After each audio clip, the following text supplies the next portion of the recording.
Welp, the Eagles end their regular season with a record of 11-6, a record I was personally hoping to avoid, but now is the real test. Because of this Birds loss, they will now host the San Francisco 49ers in the Wildcard round at the Link. With seeding at stake, there's a lot of opinions about Coach Sirianni's decision to rest the Eagles starters. In this episode, we'll talk about our views on that along with takeaways, plus one defender makes Eagles history, and what do we need to do in order to beat the 49ers and move on to the divisional round. Without wasting any more time, let's dive right into it.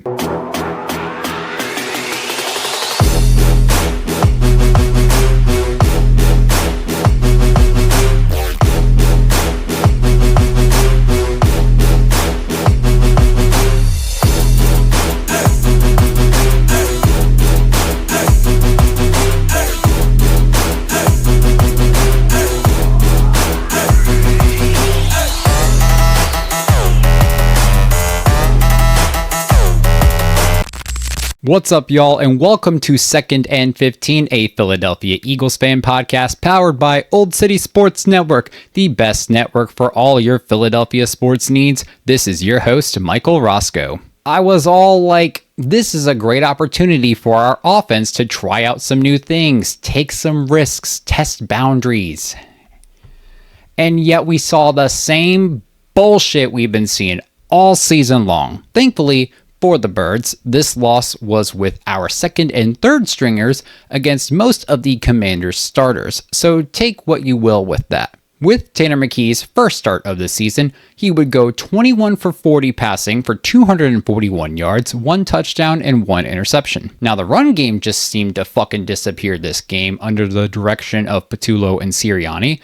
However, Tank Bigsby would get 16 carries for 75 yards and a touchdown of his own. While Devontae Smith led receiving yards for the small amount of time he was in, it was our depth tight end Grant Calcaterra catching the Birds' only touchdown in the air. However, at the end of the day, it was the Commanders that came out on top, ending the Birds' regular season with a loss and shattering the chance at a 2 seed, even with Detroit doing us a favor by beating the Chicago Bears on a last-second field goal. I have a lot of opinions about this game that I'll try to summarize into one episode, and quite possibly a hot take along with that.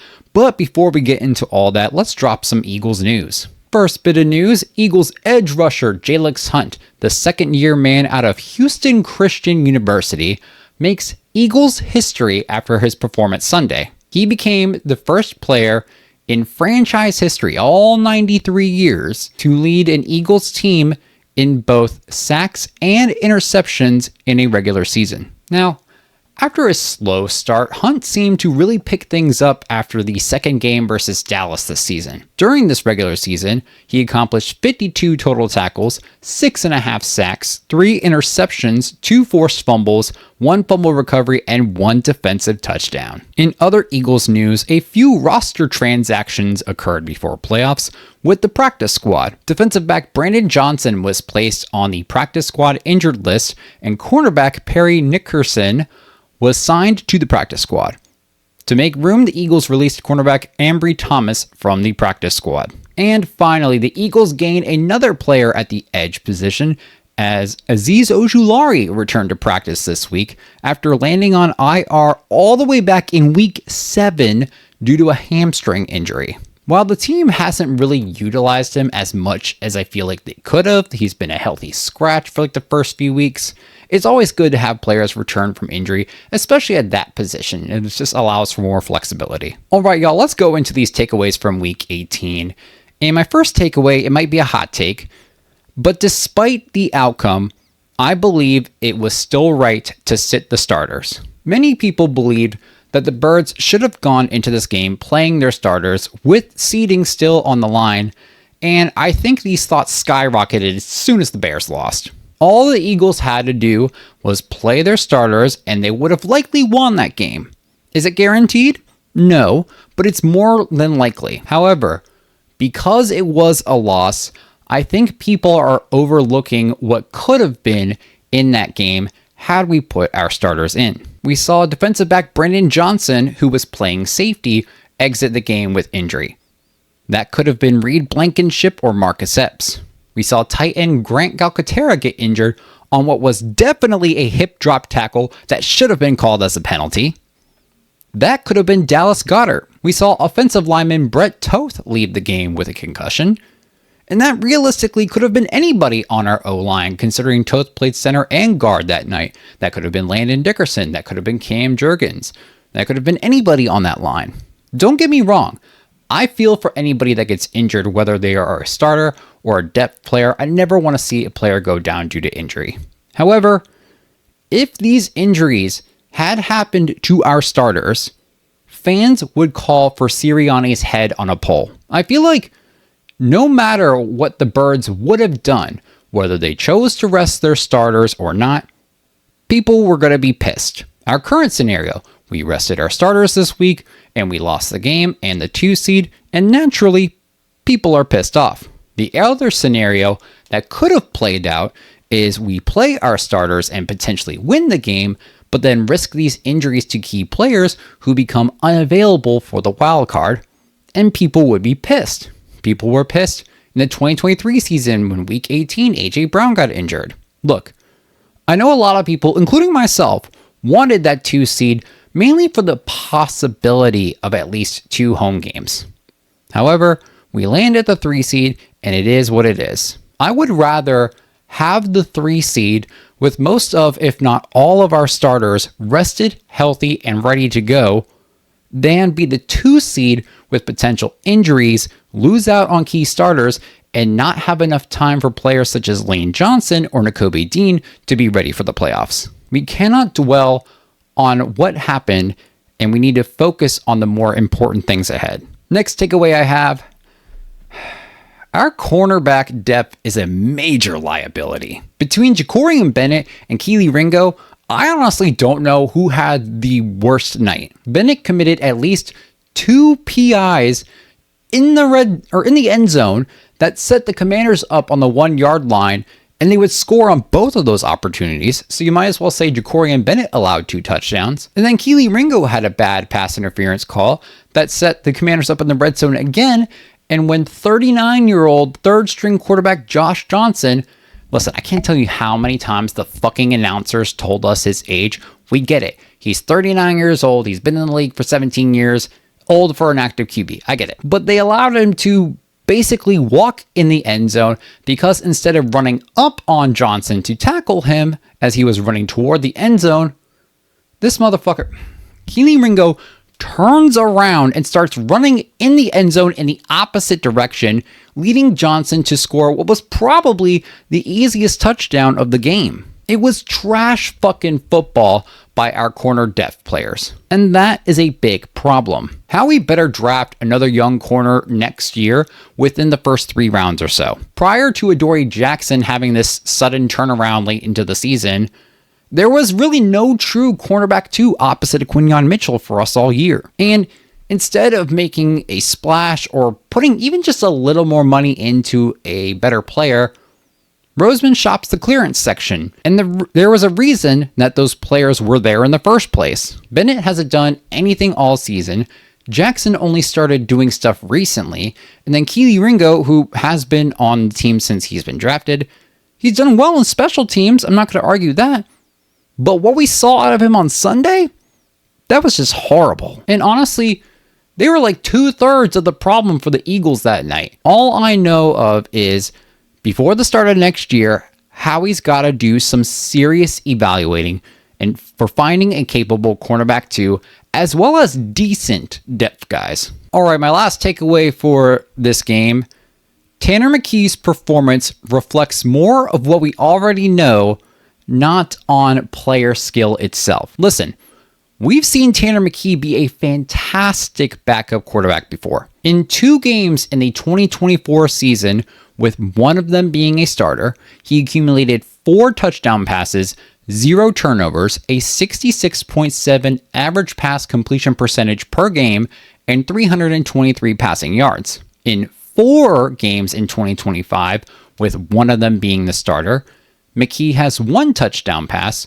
1 interception, a 55.8 average pass completion percentage, and only 274 passing yards. And if you look specifically at each of those games that Tanner McKee was the starter and finished the whole game in 2024 versus 2025, the 2024 performance fucking clears this past one. McKee had a bad game. There were missed reads, questionable decisions, such as not running in play action when he only needed 1 to 2 yards for the first down. Instead, he threw it and it was incomplete. And there were also simple mistakes that prevented us from scoring, such as the red zone interception. However, if you look at the schematics of that whole game, McKee threw the ball over 40 times. 40! Now here's a wild stat. The Birds are 0-6 between both Jalen Hurts and Tanner McKee when the team has 33 or more pass attempts per game. Every other game in the regular season, there were 11 games with 32 or less passing attempts per game. And so I hope you can look at our season record and figure out how the Birds do when they throw the ball fewer than 33 times. On top of that, Tank Bigsby had 0 carries in the final quarter. When he's averaging almost 5 yards a carry through the first 3 quarters and already had a rushing touchdown, you're telling me you don't have him carry the ball at all? The Commanders took the lead in the fourth quarter. Why the fuck aren't we running the ball when we saw success with it earlier in the game? It makes no fucking sense. When Hurts had a bad game, the one he threw 4 interceptions or whatever, there were a lot of people wanting to bench him for Tanner McKee. I was not one of those, by the way. But, well, guess what? We saw a game with Tanner McKee leading the offense, and it wasn't great. And with all this information, you can't look me dead in the face and tell me that Kevin Patullo and Nick Sirianni haven't been the problem. Patullo's been the main problem, but Sirianni's had his faults too. Such as, not helping out for an entire halves of games. We've now seen both Jalen Hurts and Tanner McKee under a 2024 run offense by Kellen Moore and a 2025 offense under Kevin Patullo. And my God, the difference between those performances is like night and day. I hope that this game shined a light on anyone who thought benching Hurts for McKee was a good idea. Because at the end of the day, it's not the players. It's the coordinating and the coaching that is fucking this team over. All right, y'all, now let's go into this wildcard preview. So, the San Francisco 49ers come into the link to take on our Philadelphia Eagles in the first match of the playoffs, the wildcard weekend. Here's what we know so far this week. 49ers linebacker Tatum Bethune, who had stepped in for All-Pro linebacker Fred Warner after he dislocated and fractured his ankle earlier this year.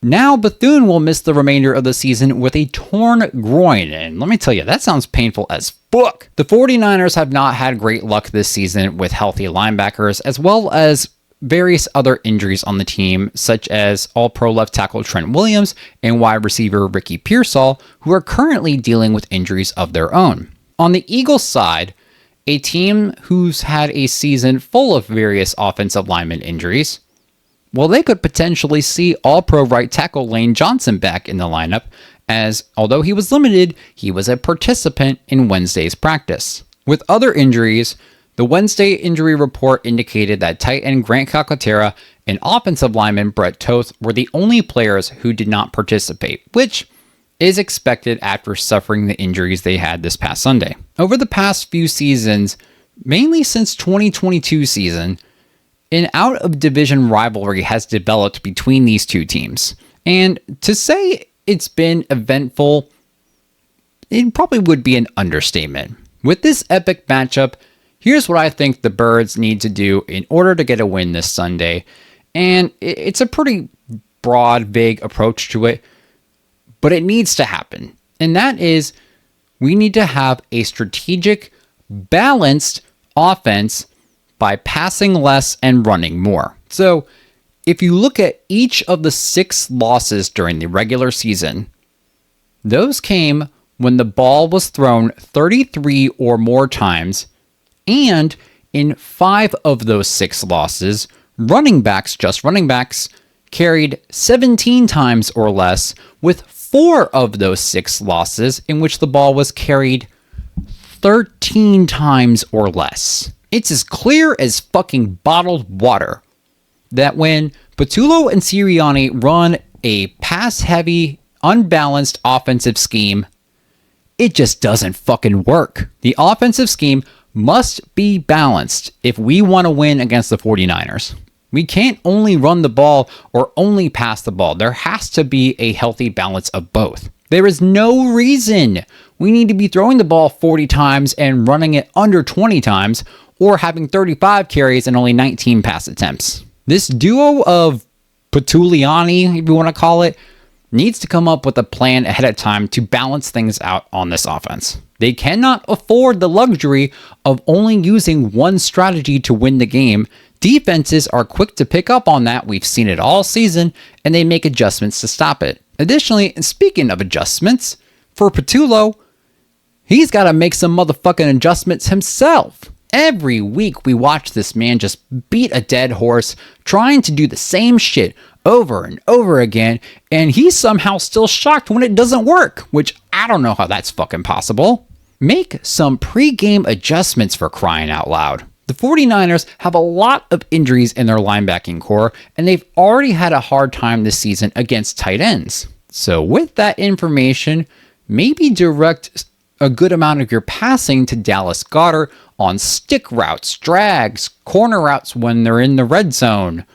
Something else other than these go routes that don't involve Dallas Goedert that Patullo calls way too often and is predictable as fuck. I want to see some fucking creativity. I just want to see one hook and ladder at least. I saw that shit in Chicago and with Buffalo. They had a big hook and ladder on us that led them in the red zone.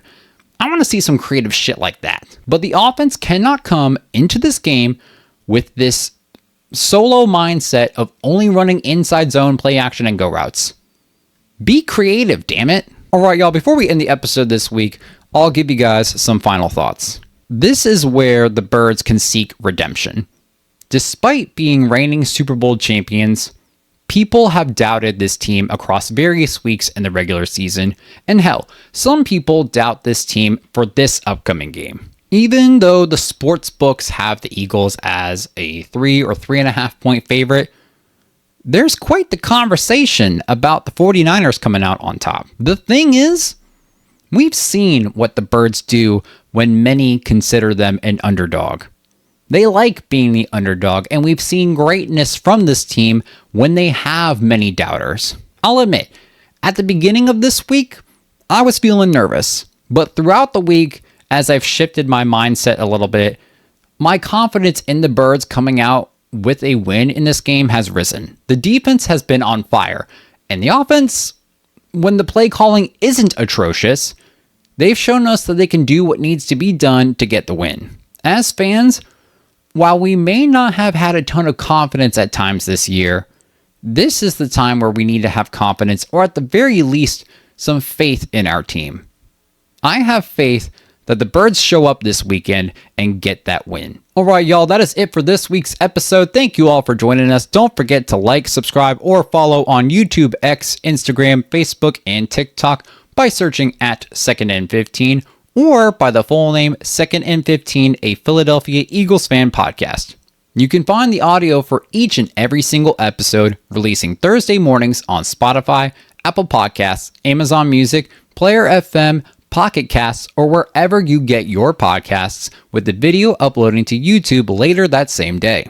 This episode, 2nd and 15, and Old City Sports Network are brought to you by Warlord Beard Oil. Head on over to warlordbeardoil.com and use our promo code OLDSPORTS for 15% off your beard care products. A veteran-owned company, they have beard oils, washes, soaps, apparel, and many other products for all of your beard care needs. That's warlordbeardoil.com, promo code OLDSPORTS, and orders over $75 get you free shipping. Once again, thanks y'all for joining in. This is 2nd and 15, a Philadelphia Eagles fan podcast powered by Old City Sports Network. Don't forget to check out the game this Sunday afternoon, 4:30 p.m. Eastern Time on Fox. We will see you all next week. Don't forget to stay fly like an eagle, and as always, go Birds!